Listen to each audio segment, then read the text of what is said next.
Tôi ở đây, lòng tôi ở Sài Gòn. Tôi không thể vui khi thành phố đang buồn. Tôi mở cửa trái tim hướng về trời biển. Tôi nguyện cầu cho đất nước tôi thương.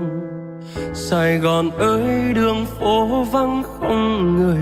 Vào những ngày cơn ác mộng khôn nguôi, tôi muốn nói về một niềm hy vọng, niềm tình yêu và hy vọng đời đời. Tôi yêu Sài Gòn, tôi yêu Việt Nam, tôi yêu dân Việt, tôi yêu cội nguồn.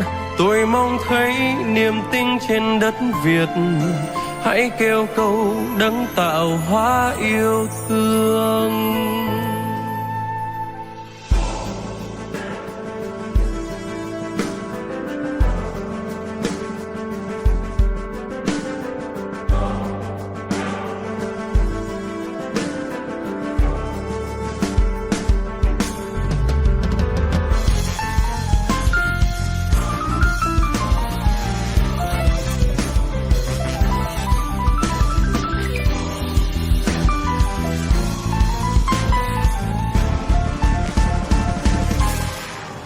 Sài Gòn ơi, đường phố vắng không người. Vào những ngày cơn ác mộng khôn nguôi, tôi muốn nói về một niềm hy vọng, niềm tình yêu và hy vọng đời đời. Tôi yêu Sài Gòn, tôi yêu Việt Nam, tôi yêu dân Việt, tôi yêu cội nguồn. Tôi mong thấy niềm tin trên đất Việt. Hãy kêu cầu đấng tạo hóa yêu thương. Khi không thể trông mong gì nơi đất, Sài Gòn ơi, hãy ngước mắt lên trời.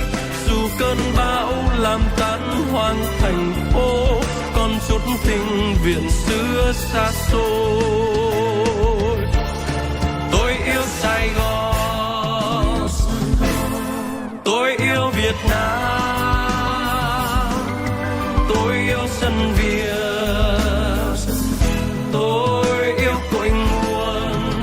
Tôi mong thấy niềm tin trên đất Việt. Hãy kêu cầu đấng tạo hóa yêu thương. Tôi mong thấy niềm tin trên đất Việt. Hãy kêu cầu đấng tạo hóa yêu thương.